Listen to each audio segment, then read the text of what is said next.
This is Eric Brotman, the host of Don't Retire, Graduate, the podcast that asks you what you want to be when you grow up so you can graduate into retirement with purpose and with passion.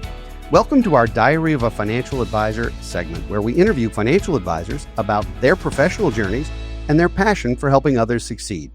Today, I'm pleased to be joined by Manny Essien. Manny joined BFG Financial Advisors in June of 2020 as a client service associate after spending his final college semester as an intern in that client service department.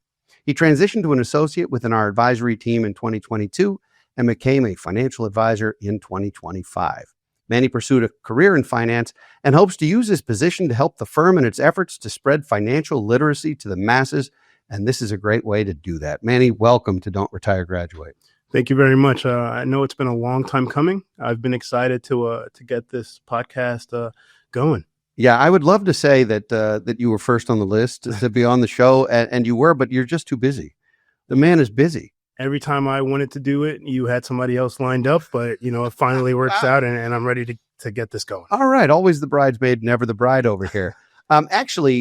So Manny started. He was a student at Stevenson when I met him, and I think it's such an impactful story. Would you share the story of sort of how this came to be? Because it's been transformational, I think, I hope for you, but definitely for me and for the firm. Yeah, absolutely. Well, it starts in the 1990s when I was born. Just kidding. Eric and I met at Stevenson in 2019, so my senior year there. At that point in time, I was playing football. I was pretty involved with the finance community there, and I was receiving some scholarships. So long story short, I was the student speaker at a scholarship luncheon that Eric was the MC at. And when I got up on stage to talk about my journey thus far and where I kind of saw myself going in my life, or, where I hoped to go, a lot of the passions that I had and a lot of the things that I wanted to achieve were in line with BFG Financial Advisors and Eric's vision. And of course, this was unbeknownst to me. But the people that were there at the luncheon, knew Eric and had heard from me and told us that we just needed to talk to each other. So after the football season, Eric invited me into the office to come and meet the team, see the space. And, one thing led to another, and here we are. So, I often refer to this place, this magnificent place, as a teaching hospital for financial advisors. In most financial advisory spaces, as soon as someone joins the firm, they're asked to call 100 or 200 of their friends and sell them something. And we just simply don't do that. So we look at getting young people ready for this career as an apprenticeship. Sure. And since you started with a dig about when you were born, what I can say is that your generation tends to like immediate gratification. And it's hard to find people who are willing to be patient to allow careers to develop the right way, in my opinion. And you've done that. I mean, you really have done that. But beyond that, you once told me an incredible story about why so few of your teammates specifically Sure. Even attended various functions when financial advisors or other finance firms came to speak, to recruit, to talk about careers. That sort of knocked me sideways. I was not expecting to hear that. Would you share that with us? Sure. And, while I was in the moment, while I was in school, surrounded by my peers, my teammates in one area, surrounded by finance majors in another area, I realized that there were two completely different sets of thought, right? So when I'm surrounded by my teammates, I'm surrounded by guys that typically come from a different kind of community. Whereas finance majors come from a different kind of community. And I just found that the two did not intersect often.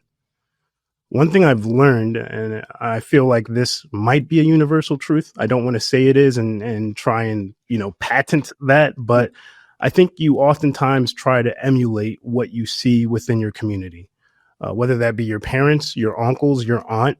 You go out there and you want to do what they do. They're your hero. For me, my parents worked in the health space, in the medical space, and for the longest time, that was my goal. It was going to be that, or law, or engineer. I also, my parents are immigrants from Nigeria, so there's a funny saying where those kids often seek out those three professions, and that's the expectation. That being said, I think that on a broader space kind of explained my football team. Okay. I think that people sought out to do what they knew, what they understood, and what they believed they could achieve at. It's a funny thing now that I'm saying it because when you're playing football, your goal is I want to win a championship. I want to be All-American. I want to get this conference title or whatever it might be. And you've never done that before. But when it comes to our careers and what it is that we want to do in a professional space, sometimes it feels like we are limiting ourselves based on what we believe is possible. So at these recruiting events, Manny and I had a lot of heart-to-heart conversations about the industry, Sure. about the business, and they were really incredibly transparent and human and honest. And over the years, it's been abundantly clear that the financial planning space, everyone in the financial planning space looks like me. Now, I'm not saying wildly handsome. I'm especially handsome in that regard, but Sure. They're older, Sure. They're Caucasian, they're male, and that means I check at least two of those boxes. You might think it's three, but I think it's two. At any rate, there's not a lot of diversity in the field, and therefore it's, I think, a little bit, it's got to be intimidating as hell to figure out how do I break into a field that looks like it's not even available to me. Sure. What's that saying? Luck is the intersection of preparation and opportunity. Yep. I could say that success is the intersection of preparation and opportunity. Well, what happens when you don't necessarily have people preparing you for something, or you don't have the opportunity available to you because of the community that you're in? Then what?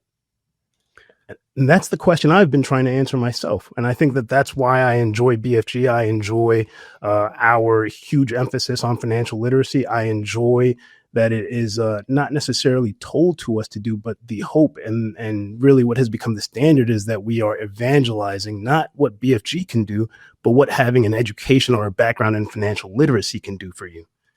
So I go back to Stevenson as much as I can to speak to the students, because that's what was done for me. I didn't necessarily know that I wanted to work in financial planning or wealth management, or however you want to call it. I knew that I had a passion for making your money make money. I knew that I understood numbers better than some people, and I knew that I liked finances. What happened for me was that I had a professor that I had developed a great relationship with. I'll say Dr. Simpkins' name because she's done a lot for BFG and really a lot for me.